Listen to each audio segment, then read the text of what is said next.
Hey everybody, I'm Amy Vanderploeg, Director of Sales for Porter Hills.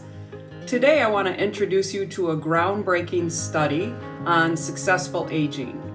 This was a study that was done some years ago by the MacArthur Foundation, and what they set out to do was follow a group of older adults over a 10-year span. And what they were looking for was they wanted to figure out why it was that some people lived a very long, relatively healthy life with really what we would consider to be a fast end to their life, as opposed to other adults who seem to have just a slow downward trajectory toward death. And the key findings from this study are what make up successful aging.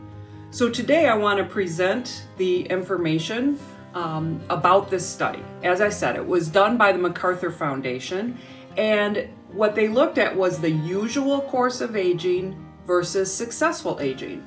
What the study found was that 70% of the physical difference between the two groups of people and 50% of the intellectual difference was between those who age in the usual way and those who we would say age successfully.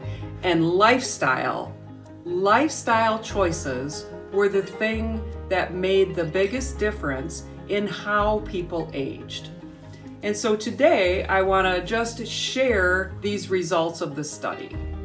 So if you think about your life over time, when we're born, of course, we're at what we would say we're quickly become 100% functioning. So we're born and then we grow up and we're in our teenage years and we're in our 20s and our 30s and our 40s and we feel invincible, right? Life is great. We are doing all the things that we're supposed to be doing. We're working, taking care of our families, all of that.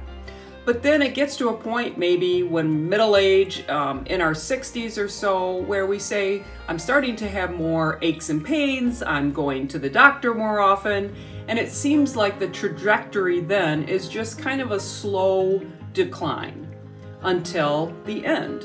And that's the usual course of aging. But the study, again, really was fascinated with people whose usual course of aging was way up here. Their percent of functioning was much higher than average. And the study wanted to figure out what were the things that these people were doing that helped them to age successfully, well into old age, and then die a relatively quick death. And what the study found was 4 key things. The first was people needed to stay physically and mentally engaged. What does that mean? Well, we all know it. Our doctor says you need to get more exercise, you need to move more, you need to keep your brain engaged, you need to learn new things. So physical and mental activity were very important. The second thing the study found is that socialization is important. Socialization is the thing that gets harder as we age, and staying in our homes, we can tend to get isolated. So being around other people is vitally important as we age.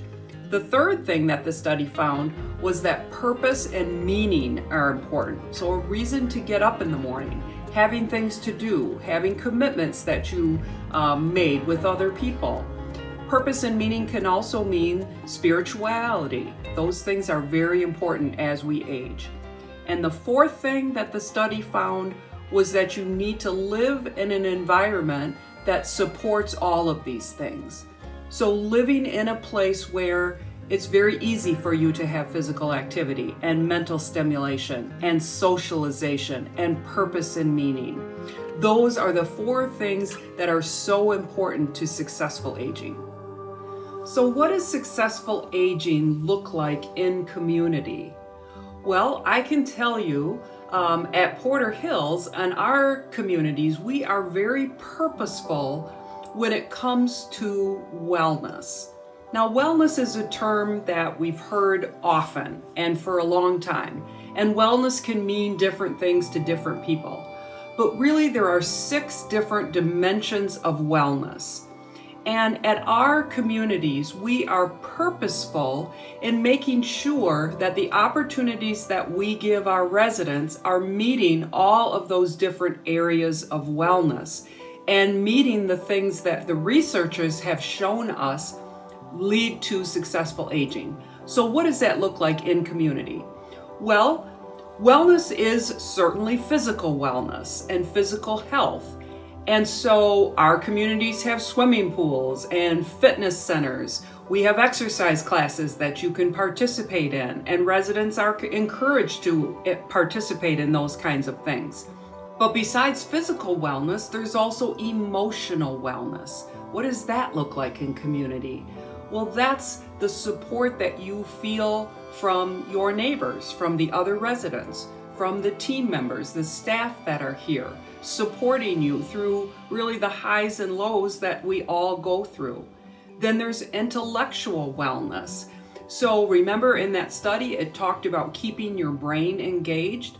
Well, sometimes that gets difficult to do. I mean, yes, you can do crossword puzzles and Sudoku and things like that, but what about having the opportunity to be part of a lifelong learning program? In our communities, you can come and hear a college professor present on art history or astrology or something like that. Those are opportunities that our residents have on a very regular basis. Maybe you want to learn a new program on the computer or how to do FaceTime with your grandkids. Those are intellectual opportunities that we provide to our residents. Then there's occupational wellness. So that's things like volunteer opportunities. So remember, the study talked about having purpose and meaning. Well, we have volunteer opportunities for our residents, whether it's on our campus, maybe you love to garden and you want to help take care of some of the landscaped or flower beds on our campus, or maybe you want to volunteer in our on-site daycare with the kids that are here. Lots of volunteer opportunities. Then there's social wellness.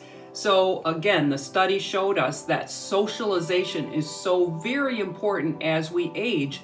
And that's the one thing that really gets harder and harder as we try to age in our own homes, because it does get harder to go seek out that socialization. So when you live at Porter Hills, socialization is all around you. Now, that doesn't mean that you have to come to, every party that we're having or every activity, but just the act of going down the hall to get your mail, you're going to see other people and they're going to say, "Hey, how you doing today?" Or, "I heard that you weren't feeling well. I hope you're feeling better." So social wellness is important.